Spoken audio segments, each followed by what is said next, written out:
ছাত্র জনতার বিপ্লব এবং তার মধ্য দিয়েই আমরা স্বৈরাচারের যে পতন সে পতন দেখেছি। আপনি অনেক জেল জুলুম হয়েছে। আপনার পরিবারের পক্ষ থেকে আমি দেখেছি আপনার স্ত্রী সন্তানকে বুকে নিয়ে তিনি প্রেস কনফারেন্স করেছেন, কেঁদেছেন, আমাদেরকেও কাঁদিয়েছিলেন। এবং আমার মনে পড়ে যে সেই কান্না কিন্তু এখনো পর্যন্ত আপনার পরিবার নিশ্চয় বয়ে বেড়াচ্ছে, যেহেতু আপনার প্রতি অনেক জুলুম, অনেক কিছু করা হয়েছিল। তো এই যে বিপ্লবটাকে আপনি কিভাবে দেখছেন এবং বিপ্লবের পরপর আপনার হঠাৎ করে আপনার দল নিবন্ধিত হয়ে গেল, এর মধ্যে কি ম্যাজিক ছিল?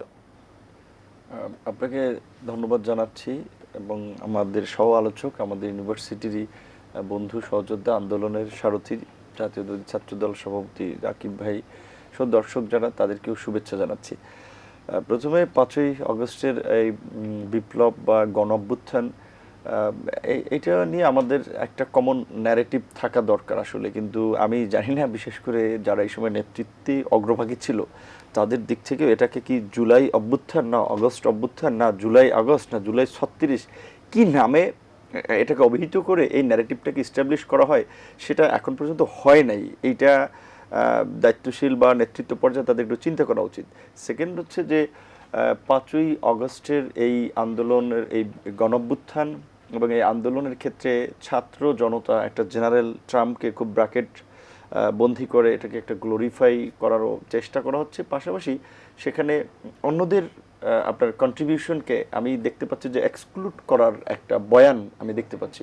কারণ হচ্ছে ধরেন ছাত্র জনতা যখন আপনি বলবেন, তখন কিন্তু এখানে ধরেন সাংবাদিক কমিউনিটি, অভিনয় শিল্পী, বিশ্ববিদ্যালয়ের শিক্ষক, তাদেরও যে এই আন্দোলনের বিশেষ করে অভ্যুত্থানের এই পরিস্থিতি তৈরির জন্য একটা কন্ট্রিবিউশন আছে, স্যাক্রিফাইস আছে, দীর্ঘদিনের সংগ্রাম আছে। বিশেষ করে আমি যদি দেখি যে রাজনৈতিক দলগুলো গত 1.5 দশক কিন্তু এই সংগ্রামটা করেছে এবং নিশ্চয়ই সেখানে বিএনপির মতো একটা বড় পার্টি, জামাত সহ অন্যান্য দলগুলো, তাদের যে ত্যাগ সেটা কিন্তু কোনো অংশেই আসলে এক্সক্লুড করার মতো না। তো আমি এই কথাটা বললাম এই কারণে যে এই আলোচনাটা হচ্ছে। এমনকি আন্দোলনে বিএনপির গতকালকের একটা সংবাদ সম্মেলনে দেখতে পেলাম যে তাদের 422 জন শহীদ হয়েছে। আমাদের দল গণ অধিকার পরিষদ, একটা রাইজিং পার্টি, আমাদেরও 12 জন শহীদ হয়েছে।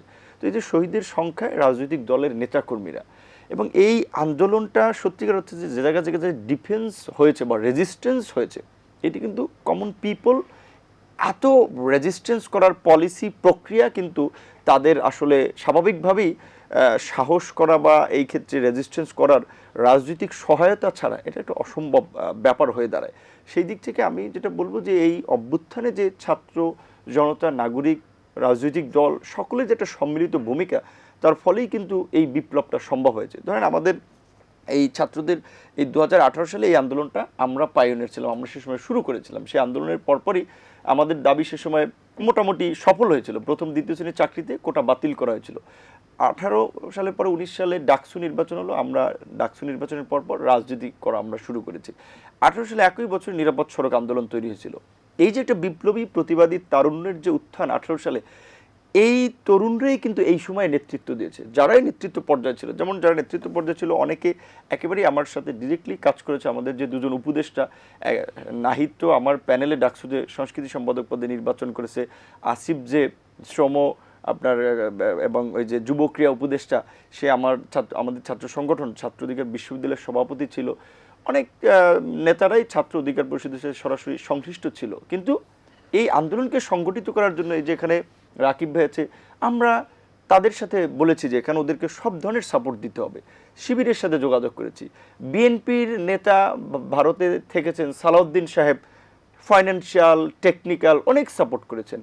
জামাতের লোকেরা, হেফাজতের লোকেরা, অন্যান্য রাজনৈতিক দল, সবাইকে নামানোর জন্য। বিকজ যখন আমাদের বাম রাজনৈতিক দলের কথা বলতে পারি, হ্যাঁ, বাম রাজনৈতিক দলগুলো যখন আমরা আমাদের ধারণা থেকে আমরা দেখেছি কোটা একটা ইস্যু যেখানে বিশ্ববিদ্যালয়ে বা ছাত্রদের একটা সরাসরি পার্টিসিপেশন এবং স্ট্রং মুভমেন্ট করা সম্ভব। সুতরাং এইটাকে যদি আমরা রাজনৈতিকভাবে দেশের মুক্তির আন্দোলনে পরিণত করতে পারি, তাহলেই এটা সফল হবে। এবং ছাত্রদলকে আমি ধন্যবাদ জানাই, তারা আমাদের দিক নির্দেশনায় সেই সহযোগিতাটা করেছে। বিএনপি, জামাত, সব রাজনৈতিক দলগুলো, এমনকি 17ই জুলাই আপনি লক্ষ্য করবেন যে গায়েবানা জানাজা ছিল রাজনৈতিক দলগুলোর। 18ই জুলাই আপনার একটা সর্বদলীয় মিছিল ছিল কিন্তু রাজনৈতিক দলগুলোর, যেই কর্মসূচি থেকে রুহুল কবির রিজভী সাহেব বিএনপির সিনিয়র যুগ্ম মহাসচিব আপনার অ্যারেস্ট হয়েছিলেন। তো আমি এই ব্যাকগ্রাউন্ডটা বললাম এই কারণে যে এই আন্দোলনে কিন্তু সব মতপথের মানুষের একটা বড় ধরনের কন্ট্রিবিউশন ছিল। হ্যাঁ, এখানে ছাত্রদেরকে সামনে রাখা হয়েছিল, নেতৃত্বে ছিল তারা, কাজেই সেই আন্দোলনে মধ্য দিয়ে বিশেষ করে ছাত্রদেরও যে একটা ত্যাগ তিতিক্ষা এবং নেতৃত্ব, ম্যাচুরিটি, দূরদর্শিতা প্রকাশিত হয়েছে সেটাও সত্য। যেমন কর্মসূচিগুলোর টাইটেল দেখেন, Bangla blockade, remembering hour heroes, March for justice.